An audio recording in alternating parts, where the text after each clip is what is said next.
is March 4th of reading through your Bible chronologically in 1 year, or like as the cover page says, bite-sized Bible in a year. I don't know why I haven't been calling it that for the last 2 months. That's what it is. March 4th.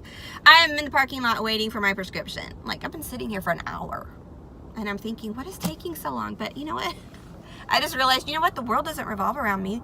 They probably have other prescriptions to fill too. Like, their life doesn't revolve around me. Anyway, so I'm about to pick that up. That's why I'm in the car.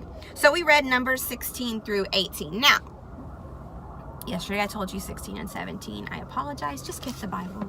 Just buy it. It'll save you from moments like this. I'm sorry. Number 16, Korah's rebellion. I just thought, come on, man. Like, Moses is just trying to obey God. He's just trying to do what God told him to do. But you know what? When we are walking with God, as long as we're doing it humbly and lovingly, we're just obeying God, it's still going to rub some people the wrong way. Now, don't be a jerk. Like, just don't do that. But if we're obeying in love and humbly, some people still might get offended, but the problem is with God and not with you. And Moses sees that, which is why he continues to intercede for them over and over again. Like, he had such a humble heart towards them. Yes, he got angry, but he didn't get like personally offended. When we get personally offended, then we're probably not praying for those people. And James says that the prayers of a righteous man are powerful and effective. So if we're offended, we're probably not praying, and we're losing some of our power and effectiveness in reaching that person. And so I think a good thing to ask God is, God, can you please help me to stop being offended? Like, why am I offended by this person all the time? Help me to see them through your eyes. Give me a love for them and for other people so that I can simply just love people in your name. Also, we see, well, first, before I say that, so Korah says, you know, who are you that you think you're better than the rest of God's people? And Moses responds with, now listen, you Levites, I'm in 8.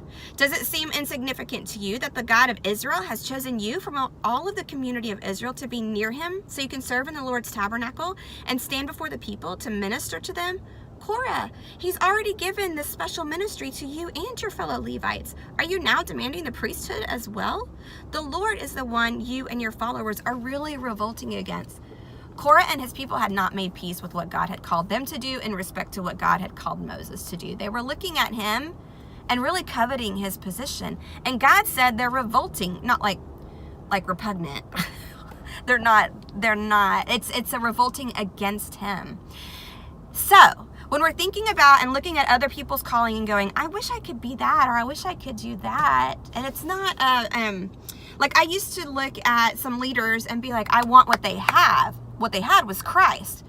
But if we're looking at them envying and coveting their position or their ministry, we're replacing all of our feelings of contentment, of fulfillment, of purpose, of joy. We're throwing those out and instead accepting feelings of bitterness and envy, and like, that's a crappy exchange. No thanks. So we have to make peace. We have to release that and go, God, whatever you have for me, I want to do that, because that's where you're going to find the most joy. You may think that you're going to get joy over there. You're not, because it's not where God has called you. You're going to find joy and fulfillment wherever God has called you. So the question is, God, where have you called me? All right, let's do that. And God, help me to depend on you and walk with you and obey you. Also, we see that Moses went from being the hero that led them out of Egypt to being despised. So that's why we can't really make our goal to please people. We just can't, because people are fickle. I mean, think about yourself. Like, one day I'll look at my husband, I'm like, oh, you're so dreamy, I love you so much. And then the next day I'm like, ugh, I hate you. Stop touching me. So, you know, it changes every day. I don't really hate him. I love him very much. He's very wonderful. But that's what I'm saying is our feelings are fickle. So we can't make our goal to please people.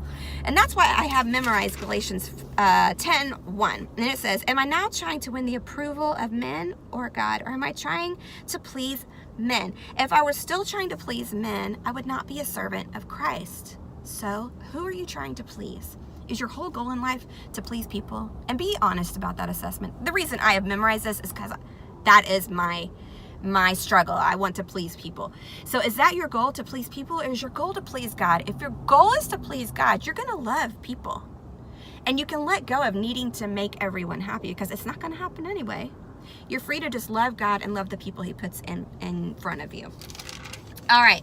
Then we see that Korah and all of his followers and his family are killed in one way or another.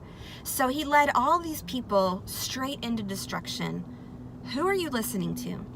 Who are you following, and where are they leading you? If you have friends in your life who only speak the good things to you, then you need also the friends who will go, that's stupid. Like, that is not from God. This is what God says. Like, I have a couple of friends who I've given, and you have to give them permission, right? So I've given them permission to do that because I've seen that they'll do it in a way that is loving.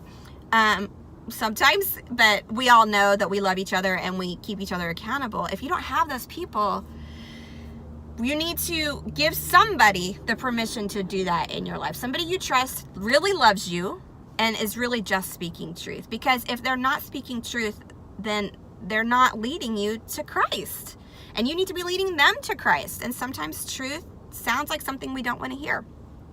So, get those people in your life. Now, what I'm not saying is if you have friends in your life that don't do that, drop them like they're hot. Like, that's not what I'm saying. They're your friends. Like, be their friends. Just don't put all your friendship eggs in that one basket. You know what I'm saying? Don't spend all your time with those people. You need the friends who are going to speak life. Speak life. Okay, chapter 18, the duties and the support of the priests. We got to give to the church. If you're not giving to the church, start on Sunday. You know why? Because number one, the things that you love about your church cost money. Give your money. Number two, you're showing God that you know that everything you have is from him. In particular, that first 10% is God's. It belongs to God. That's why, you know, all this redeeming and sacrificing. Redeeming means buying back. So they're buying back that animal or buying back that kid because technically it belongs to God. So the first 10% of our income really belongs to God. This is going to hurt. Ready? Are you stealing from God what is his? I know. I'm sorry. It hit me right here too. We need to try to get to that place where we're given 10%. It's going to hurt sometimes. It's going to hurt. But you're saying with that, I trust you, God. I trust you. I trust you. I trust you. You're going to take care of me. I trust you. Give him your first. Give him your best. So a great question to ask God today is, what's my first look like? And what does my best look like? All right? Help me to do those things and trust you. And then just watch him work. It'll be awesome. All right, tomorrow, actually today, is March 5th, and we are reading Numbers 19 through 21. And I will talk to you tomorrow. Farewell.